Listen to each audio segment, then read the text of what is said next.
There's something many people experience, but it isn't often explained very well. You can understand something completely and still find yourself feeling exactly the same. You might understand why you feel anxious, why you overthink, or why you react in certain ways, and yet nothing fundamentally shifts.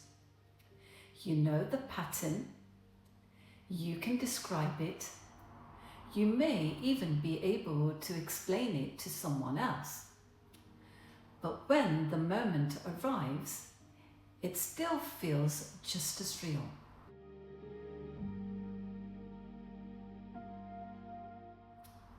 I'm Dr. Parminder Danjal. My background is in pharmaceutical research and development. And over the years, I've become increasingly fascinated by the experiences that shape our lives. Experiences that many of us recognize but struggle to explain. This podcast is a space for thoughtful reflections on life, transitions, and the practical realities of being human, grounded in science, lived experience, and curiosity.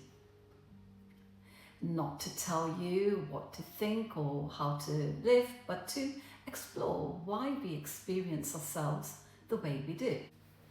And this is where it becomes quietly frustrating. Because once we understand something, it feels as though that understanding should be enough. So when nothing changes, it's easy to start asking ourselves, why am I still like this? Why can't I just change it?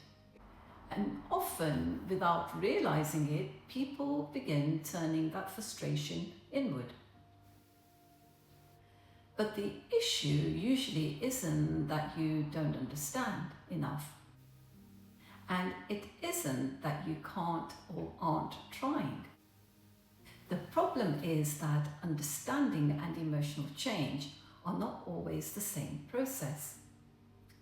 The systems that allow us for our reflection or reflect on our experiences are not necessarily the same systems that generate our automatic emotional reactions, which means that it's entirely possible to understand something intellectually whilst our emotional system continues responding as though nothing has changed.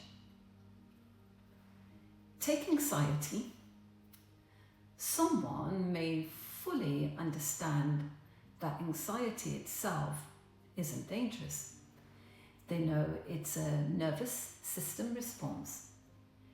They know the sensations will pass. They know they are safe. And yet, when anxiety appears, their heart races, their thoughts narrow, their body urges to escape or regain control. The understanding is there, but the experience remains unchanged. Or consider relationships. Someone may know their partner loves them. The evidence is clear. Nothing suggests rejection. And yet they still expect abandonment whenever communication changes or conflict arises. The old emotional predictions arrive long before conscious reasoning has a chance to respond. Again, the understanding exists, but the feeling remains. One reason this happens is that the brain learns through repeated experience, not simply through explanation Our reflective thinking allows us to analyze and understand what is happening. But emotional response are often rapid, automatic predictions built from previous experience. Those predictions develop over time and they do not always update simply because we have gained new insight.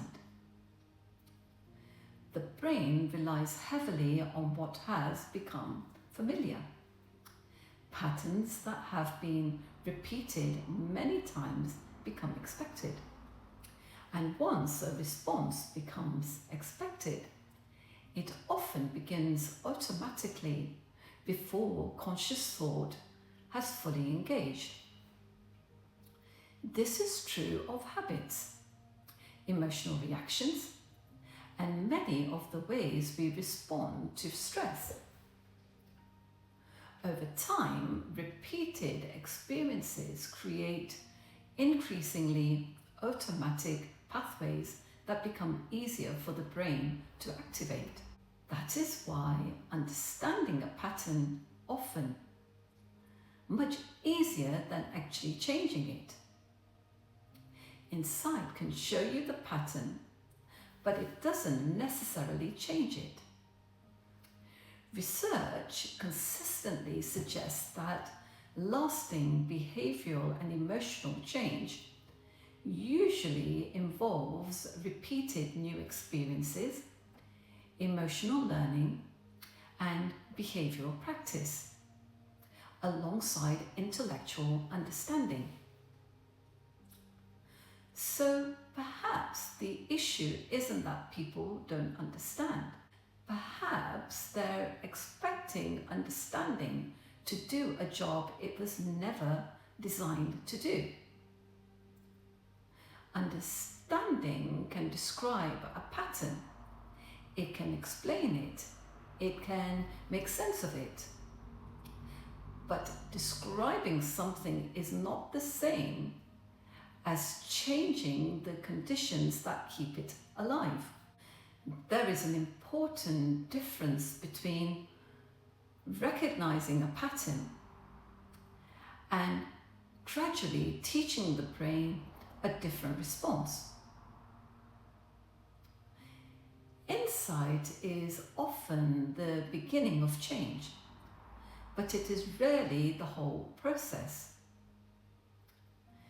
This is why so many people feel stuck in something they can describe with remarkable clarity, not because they're incapable, not because they aren't trying, but because the part of the system they're working with isn't always the part holding the pattern in place.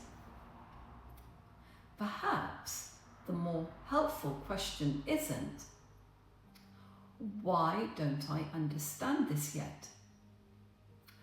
Perhaps it's what part of this isn't being reached by understanding alone. Understanding is a little like turning on the light in a room. You can finally see what's there. You can understand where everything is. But seeing the furniture isn't the same as moving it. And perhaps that's why insight can feel so close to change, while still being something different. Sometimes understanding is not the end of the process, it's simply the place where the real work begins. Insight is like the map. Experience is the journey, and just knowing the way is not the same as walking it. Understanding changes what we know. Experience changes what we expect. And often it's our expectations that shape how we feel. Thank you for listening. Until next time, stay curious about the experiences that make us human.